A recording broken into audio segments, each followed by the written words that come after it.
सत्तेशिवाय पण आज पण लाथा मारल्यात ना, अनेक अंगावर आले, त्यांना तुडवलेच ना.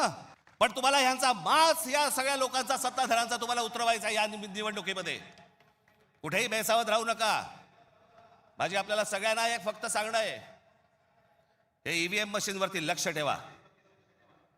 दुबार मतदार सकाळी 6 वाजता, मला जेवढे काय BLA नेमलेले आहेत, सकाळी 6 वाजता तिकडे सेंटरवरती पाहिजेत दोन्ही पक्षांचे. आणि दोन्ही पक्षातले जे सगळे लोक आहेत यांना फक्त मी एकच सांगतोय, बाबांनो, आता आपल्यातलं काही वाद नाही. आता खरी लढाई त्यांच्याशी आहे. आपण भांडत राहावं हेच त्यांना पाहिजे. त्यांना जे हवं ते आपण नाही द्यायचंय, आपल्याला जे हवं तेच आपण केलं पाहिजे. आणि म्हणून तिकडे आपल्याला जाता एवढंच सांगेन की सतर्क राहा, बेसावध राहू नका. आणि जर दुबार मतदार जर तिकडे आला, सकाळी 7 वाजता फोडून काढा.